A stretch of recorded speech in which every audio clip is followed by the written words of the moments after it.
what the soldier is protecting.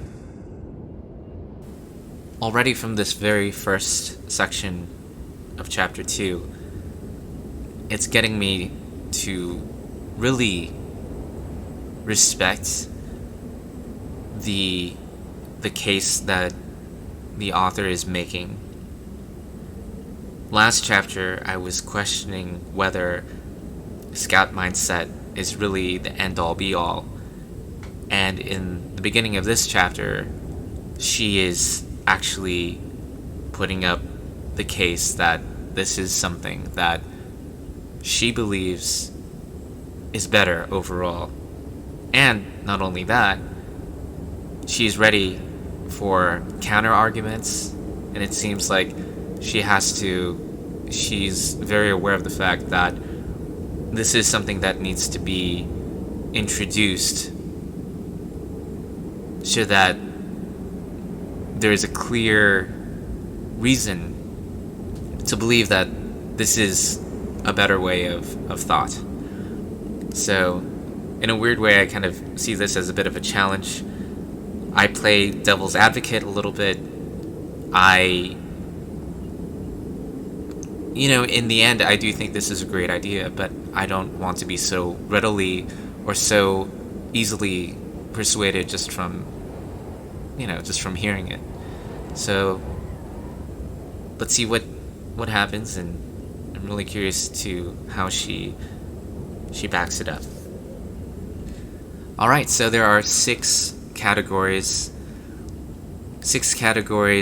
that Julia believes really defines the reasoning behind soldier mentality, why people have it, and I'll comment on each one. The first section is about comfort and avoiding unpleasant emotions. There's an example about a dog that is sitting calmly while the room is going in flames, and he's saying, "It's okay, it's all fine." There are a lot of interesting things about this concept that I can both agree and disagree with.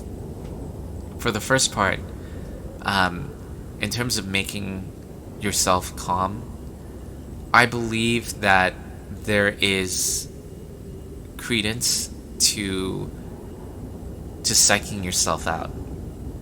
I'll explain. I just finished the book Mamba Mentality with with one of my best friends, and Kobe Bryant mentions in that book that emotions did get to him. He was a very emotional person, but he had to find a way to lock those emotions inside so that he could be at the best of his game. And a lot of that had to deal with being able to temper his emotions. Now, when it comes to psyching yourself out, it doesn't mean necessarily that you have to lie to yourself. But maybe things are really, really bad around you, and you need to be at your best. And I believe that, especially in a finals game, when you're in a high pressure situation, that psyching yourself out is actually, it can be good, especially if it's a high stakes operation or situation that you're in. If it gets you to stay calm and to keep frame under harsh circumstances. So I believe that there is some credence to that.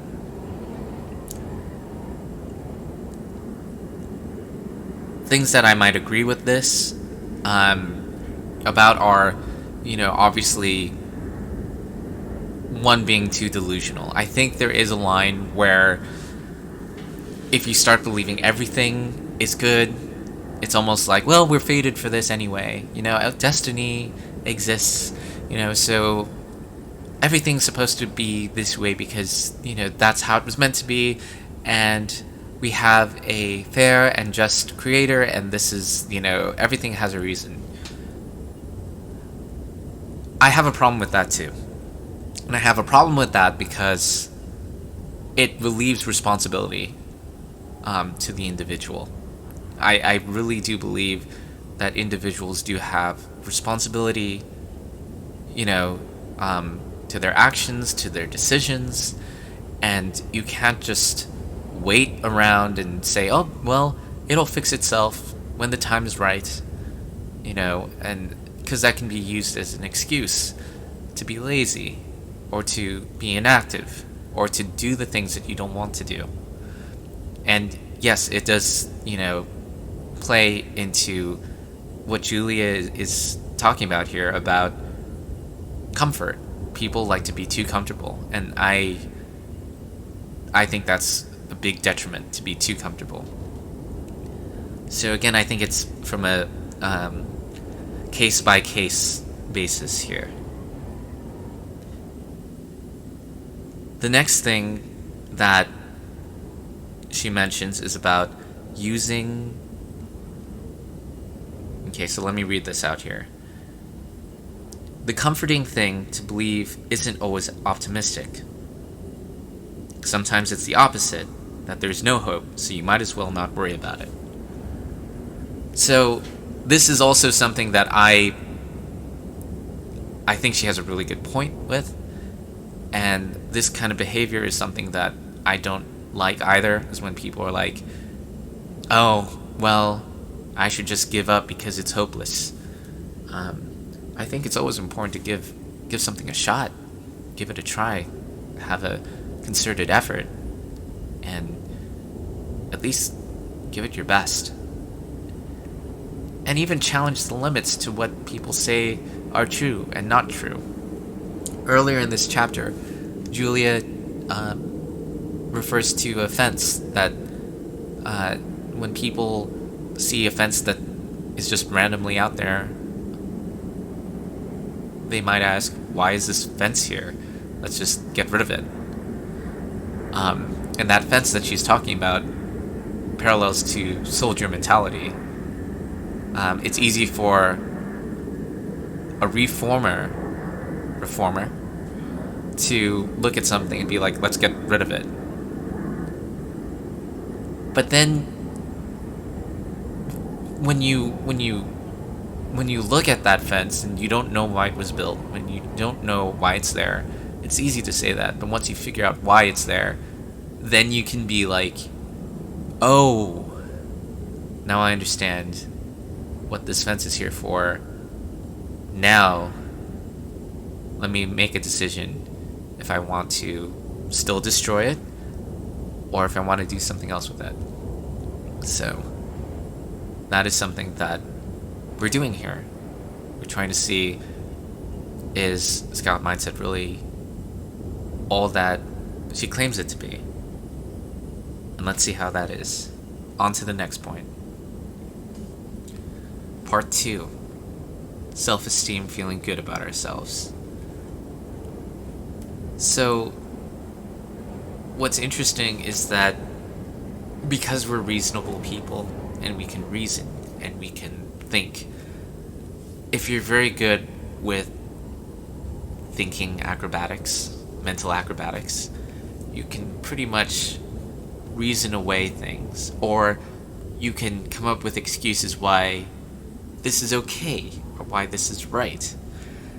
And a lot of that has to deal with our own self-ego and how we want to either enhance it or protect it. What I really like about this section is that it points out a truth that I believe it's quite self-evident, but it's worth digging into, and it's the idea that you can take anything, a messy desk, for example, or the fact that you don't have many friends, and people can explain it away, kind of like avoid addressing an issue because they can reason away why it's okay, why it's good, without really being objective about it. Mental gymnastics. And there is a sentence here that really strikes me that I thought was very interesting. It says, your self-image shapes even your most fundamental beliefs about how the world works. There's a reference to a journalist, economist Robert Frank, in the New York Times. He wrote a journal entry about how luck was an important ingredient in success, and how there was someone who took offense to it because in their life, their own anecdotal experience, they started with nothing, but they had to work hard in order to become successful. So they saw it as an insult. There's this idea that poor people are more likely to believe that luck plays a big role in life, while wealthier people tend to credit hard work and talent alone, meritocracy. So it's very interesting when you form a bias on the world, or even the way you understand your own reality. The world's reality is really based off of who you are as a person, and we'll do things to protect and enhance our ego, and we use soldier mentality in order to kind of craft this frame of the world so that it really benefits us to the best. But on that same note, here's the reversal, is that in order to protect us and make it for the best, we can do things such as, it's not just about framing things so that it always makes you a better person, but it can be a self-defense mechanism in terms of self-protection. Natalie Wynn from YouTube calls it masochistic epistemology. Whatever hurts is true. And in that way, it's I'll kind of like paraphrase this, is that if you think badly of yourself, then it protects you in a way because you don't get your hopes up, and this is a lot like the reversal with section 1. I think that's very, very great that there's an introduction to one concept, but you see a reversal about that same concept, so you can see both sides of the equation. But it still kind of works to further explaining and championing for this idea of scout mindset.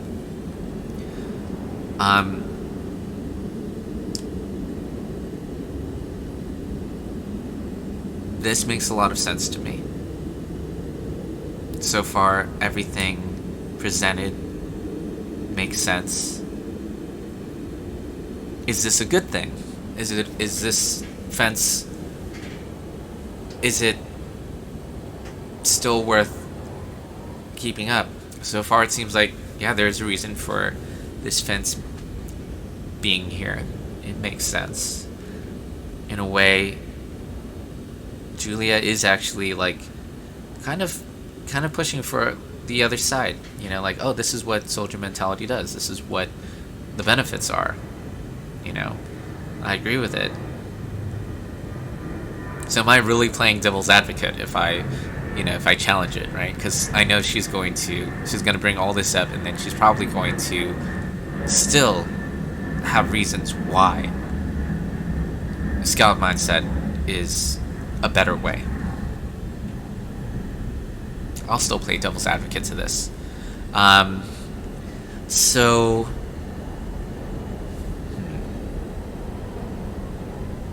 feeling good about ourselves. Is this a good thing that we're able to do this?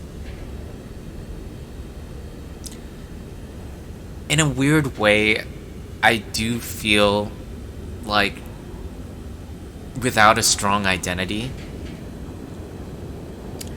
it's very hard to make. It's hard to form an idea of the outside world, to create a framework of understanding of what it means to be an individual living in a world full of many different things, various physical things, many abstract things. Creating a powerful identity is how people make decisions, how they process things, how they make friends, how they know which kind of people to align with.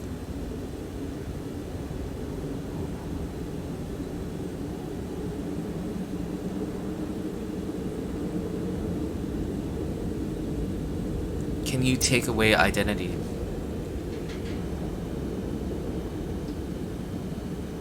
Can you take ego out of the equation when it comes to identity?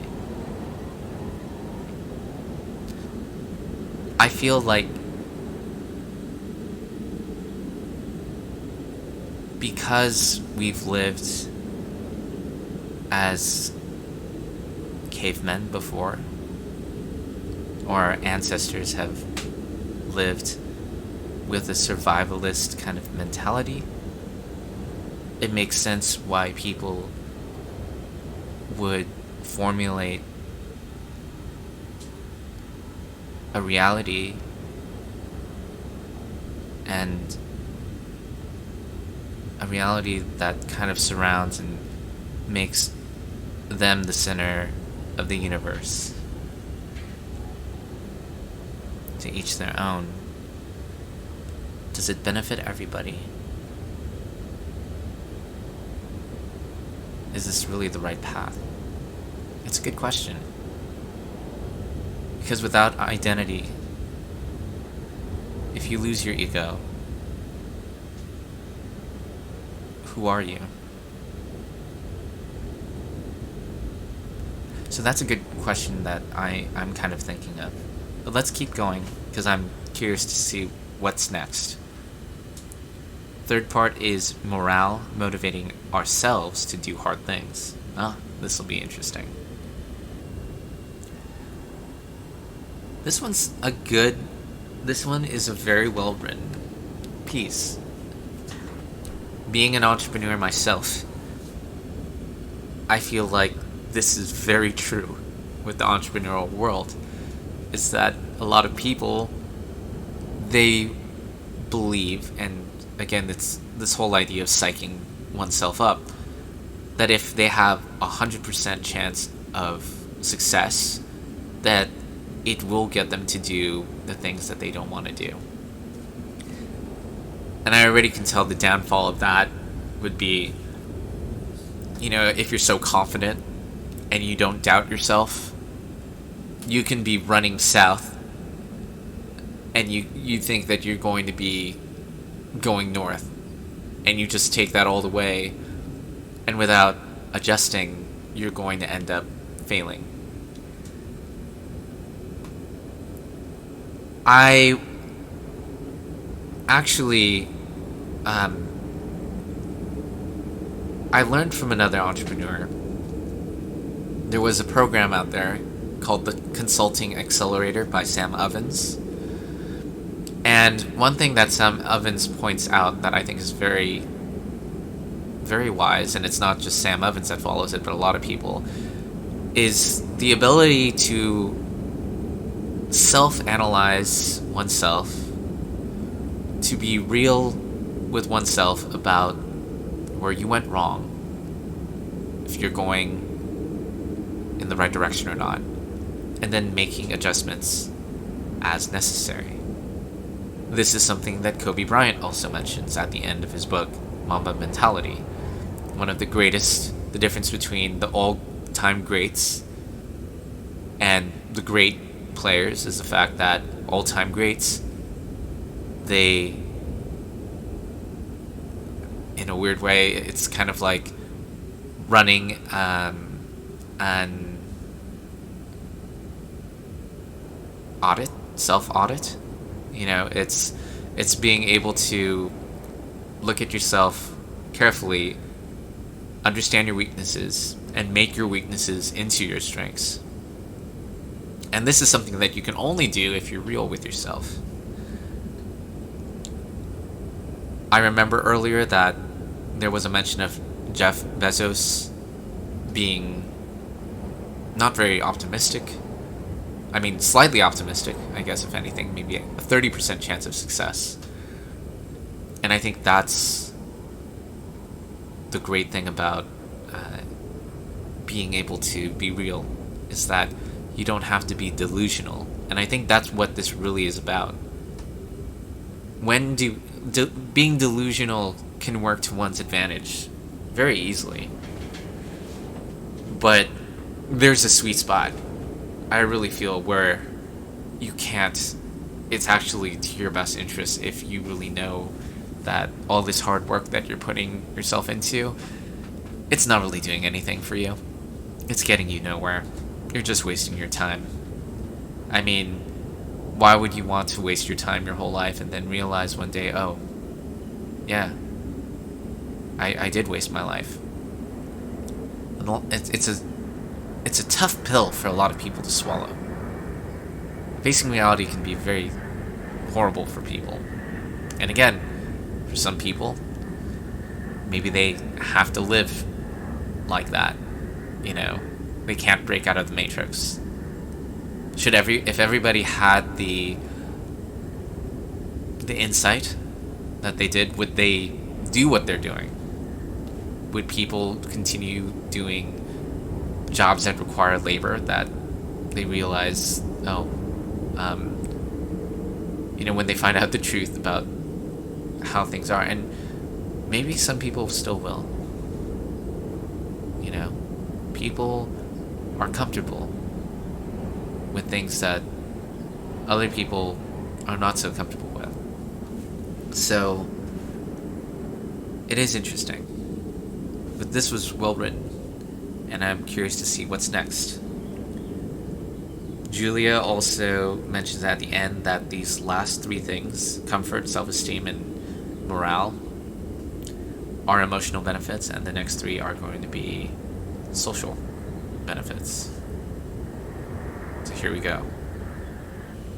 A beautiful way to kind of sum up what this next section is about is the last sentence, which says, as Johnson used to say, what convinces is conviction. And the whole idea of being able to, what is conviction? It's when you believe something so much that, it shows when you talk to other people. And it's almost like this idea, and this is something that I remember hearing from Tai Lopez, is this idea of, it's kind of like in a football game, when they do a blitz, they just put all their strength and their power, and they have conviction, and they just run forward. And what Tai Lopez said, which I think is really interesting, is that emotional blitzing doesn't really get you far in an argument. And people may believe, and this is one thing that the soldier mentality does do, is that it gives you that extra oomph. So when you attack, or when you I'm using the word attack because yes, it is kind of like militaristic. So when two people are debating, if you're more aggressive and you have and you can push it, there is some advantage, and sometimes it does work on people. There are people who will cave very easily, and this method does work for certain people. If their convictions on the other party are weak, then they'll cave. So this is, in a weird way, kind of like a test. The problem with this, obviously, is the fact that, well, if you use enough conviction, you can believe just about anything. And conviction, again, can end up making you blindly go a path that you really don't want to go. And maybe, going back to the other section a while ago, I was mentioning if everybody was aware that they were blindly doing things, wouldn't that also be bad? Because maybe there won't be enough workers that, want to do menial jobs and such. Maybe that's a good thing, I'm playing devil's advocate on that idea. Is okay if they know that this is how it's going to be and they're not getting anywhere. Maybe it'll force them to look into other solutions. Think up of new ways to proceed with what they want to do in life, so they can actually get to where they want to be.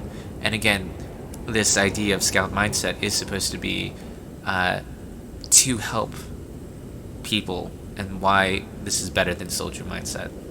And I can already see how that can play a big part in everything, because if you are aware and you know what you're doing is not going to get you where you really want to be, then it is best, I think, that you don't be delusional and you figure out, okay, this is where I'm at, this is what I need to do.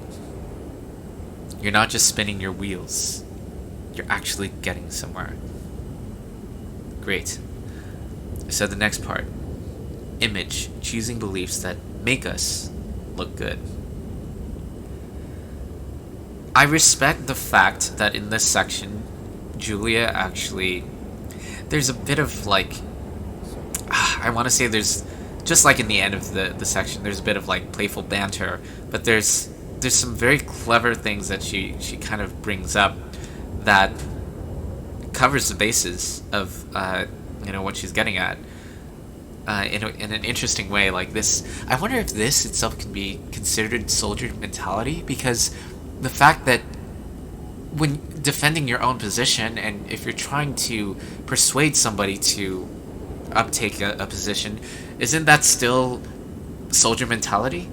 Because again, if you're persuading somebody, you're not observing completely.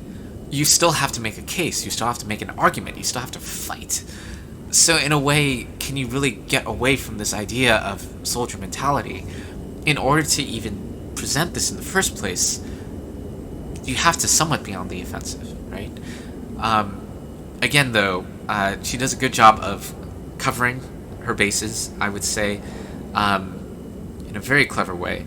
So the idea of image is that people will, and just like with fashions and clothing, you can wear something, and it's not because you want to persuade other people to be a certain way, not because you want to advocate something so that it could be a certain way.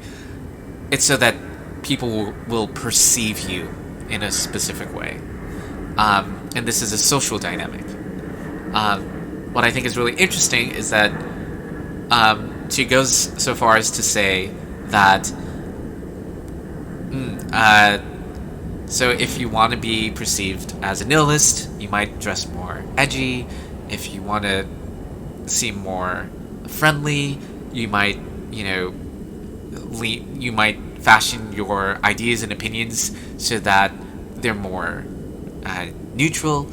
But then there's this whole idea is that if you want to be a contrarian, now this is what cracked me up, is that, so usually if you want to fit in with social circles, you will want to do things that play up to that person's or that society's beliefs, right? And adopting things that are popular. That even goes so far as to having a contrarian, if you want to be seen as a contrarian, where all these popular beliefs are things that you go out of your way to reverse, and you're like, well, no, because this is popular, I'm going to be the opposite. And that's a good way of explaining, a counter argument that could be like, oh, well, what if people don't do that? And again, Julia mentions this as a wrinkle, right? As a wrinkle in to her argument or her presentation of this idea. But there's this idea that basically, there's a like you have your statement, but then there's a reversal, but that reversal still, it still applies to the same uh, case that she's trying to make. So whether you look at it from one side or the other side, it still doesn't matter. It still factors into the big picture. And this is what soldier mentality is, and this is why we're doing it. So again, it's a very clever way of covering your bases, and I respect that as somebody who likes to take devil's advocate positions, and someone who likes to challenge what is being told to me. I guess being a skeptic, right? So there you go. Another great thing is the last part. She tells an anecdotal story about her friend in high school that couldn't understand why somebody would be jealous of somebody else. So it's interesting. The inability to understand something can be helpful, is what she's really getting at.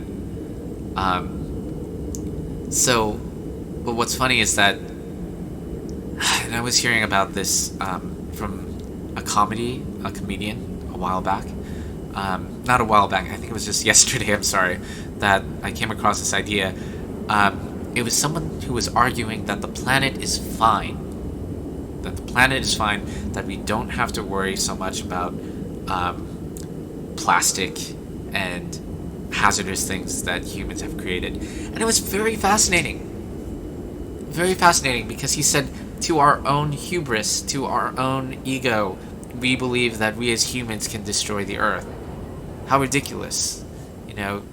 Like, the Earth can destroy us easily. To think that we have so much power as to determine the end of the world because of what we do is hubris. And the truth is that the Earth has been living, billions of years. Humans have only existed for thousands of years. Homo sapiens. Who do we think we are? That we're actually, capable of creating so much damage. Now, it's funny because on the flip side, you don't want to think, oh, well, I can do anything. But on the other side of the coin, what he was advocating for is like, what are they really after when they make claims that, oh, I want to save the environment, oh, I want to do this. There's a lot of ulterior motives going on, and a lot of people, they make it seem that what they care about is so important, but in the end, it's not as big as they really make it to be.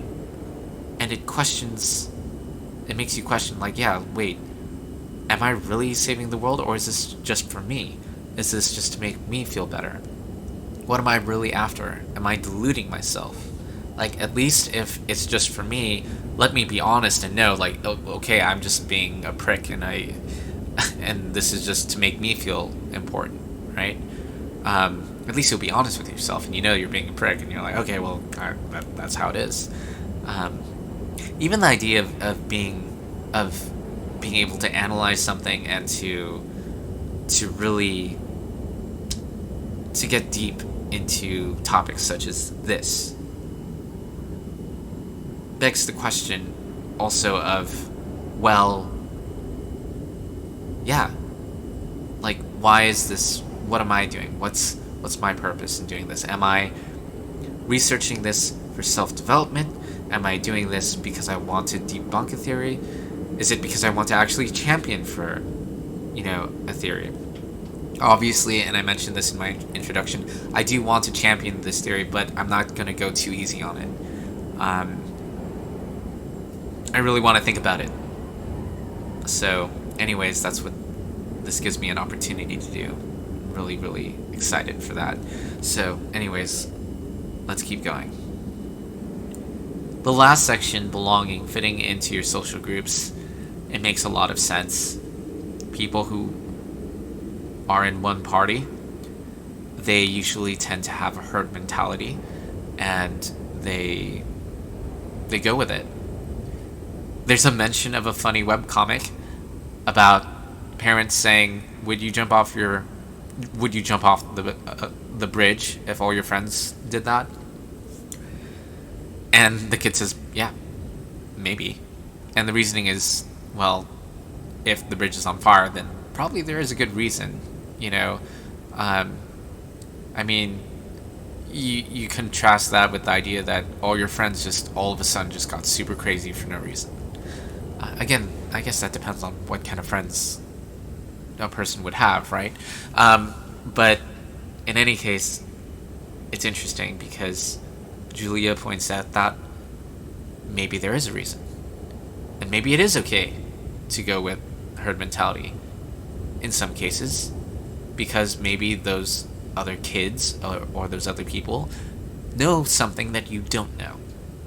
And maybe there is a reason. There's something. However, at the same time, when you don't investigate, when you don't probe deeply into it and ask yourself and really look for something, you might be wrong. Or they might be wrong. So it's important. It was funny because I read the next section and it had to deal with environmentalist things. And I was like, oh, I just talked about that just last time. Wow. Interesting. But yeah, it's the same idea. It's like, well, just because people are all gung-ho about saving the planet, are their methods really that effective? Or is there some underlying ulterior motive? Or does it just, right? Because sometimes that's what it is. So, anyways, fitting in, you know, it's very nuanced, but it makes sense that when you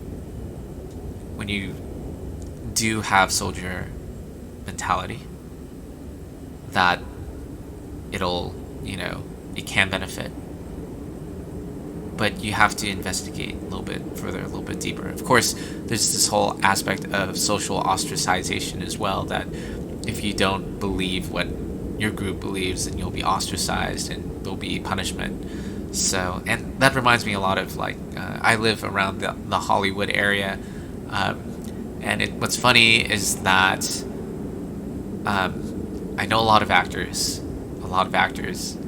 and I was thinking the benefit of being an actor is that, well, you can act, right? So maybe the benefit is because you want to fit in, you'll seemingly adopt certain things, but maybe on the inside, you don't really feel that way. And I believe the thing about actors, what's interesting is that they can easily employ this tactic to get what they want, and to in a way maneuver easily from crowds of people from one circle to another.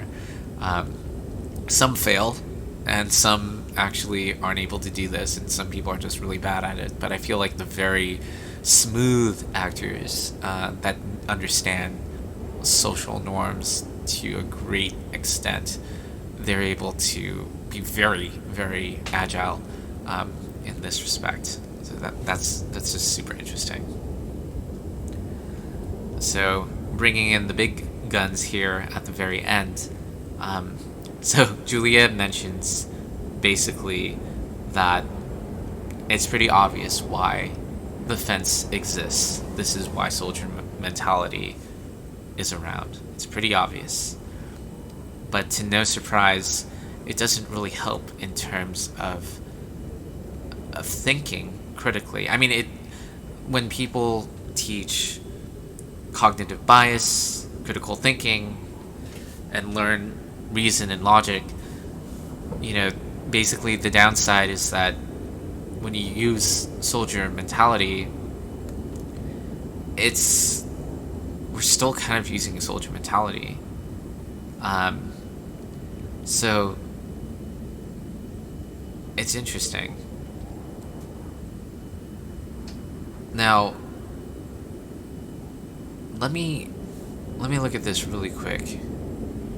Okay, I'm going to backtrack quickly. So, basically, I mentioned earlier that these things don't work because it's soldier mentality. Sorry, that's an error on my end. So, when people try to fix soldier mentality, by teaching cognitive bias, critical thinking, and reason and logic. The reason why it fails is because in the classroom, yeah, it it works, but outside the classroom, it doesn't work because there's still the students haven't learned exactly why, you know, we use it in the first place, and it's not a bad reason. You know, we are emotionally motivated, socially motivated to not critically think and use soldier mindset. And because there there's no awareness of this, then once outside the classroom, people just fall back into their own habits, and soldier mindset becomes the default. So, and when soldier mindset does become the default, it's again, it becomes a detriment.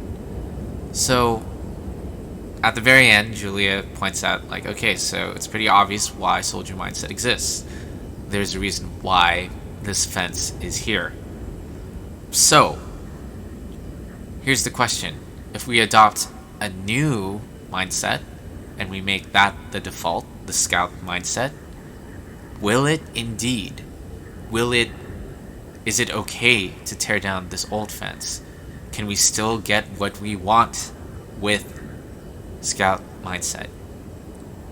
And she says, that's what I'm going to answer in the next chapter. So great.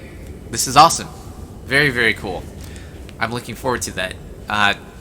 Do I have any thoughts or ideas about what, she might get at when it comes to these things? Can we still protect, or can we still fit into social groups? Can we still have our image be good? I'll answer these very quickly. Can you still fit into your social group? Well, I feel like there's a social group for everything, and going to the right social group, finding out where you really belong, is probably the solution for scout mindset. Just join the club, you guys. So there's that. Okay, so second, image, choosing beliefs that make us look good. Well, again, if you're completely clear about what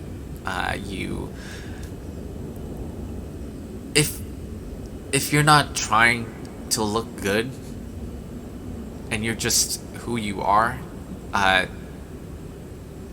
think that's fine as well. Like that you can still get that persuasion. This.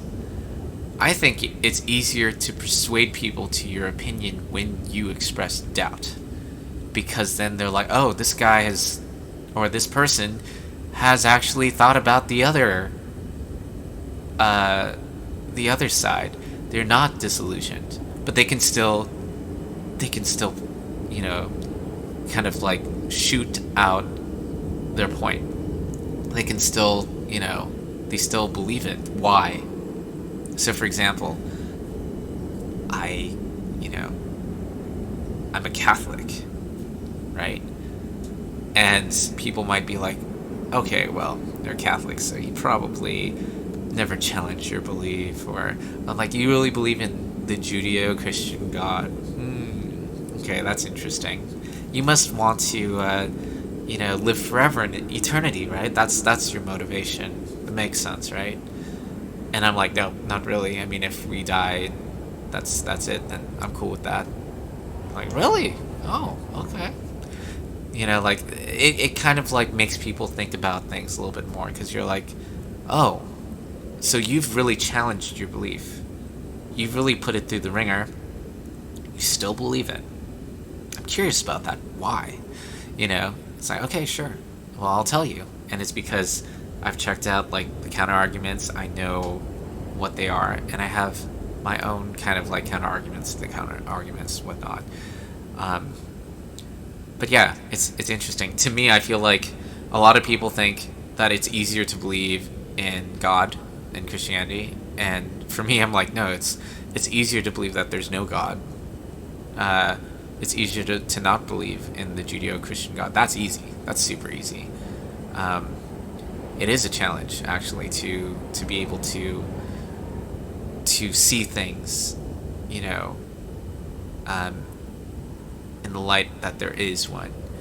And it's not just because, oh, it's challenging, so I'm going to believe it. No, it's like, no, it's still, the reasoning is still there, and it's still satisfactory, I guess. So, anyway, so there's that. So, no, I think that you can persuade people when you yourself are like, well, no, I know the downfalls, but this is still why I believe this. Morale, motivating ourselves to do hard things. Oh, soldier mindset could totally do that. But doing hard things is one thing, but doing the right things to get you where you really want to be, I think that trumps this one. Scout mindset, self-esteem, feeling good about ourselves. You can feel good about the fact that you're not being disillusioned, I think. Comfort, avoiding unpleasant emotions. Well, with this one is kind of like, I would say, like, Kobe Bryant's mentality is, just being able to tough things out. Like, yeah, you might, if you face the truth, it might be unpleasant or uncomfortable, but it makes you stronger at the same time. And do you want to be stronger? Do you want to be resistant? And I think that's important. And also the truth itself is important to really, I think that's one of the most important things, is you can look for the truth and you can find it, you can see it, and then you can be like, oh, okay, cool. So that is that.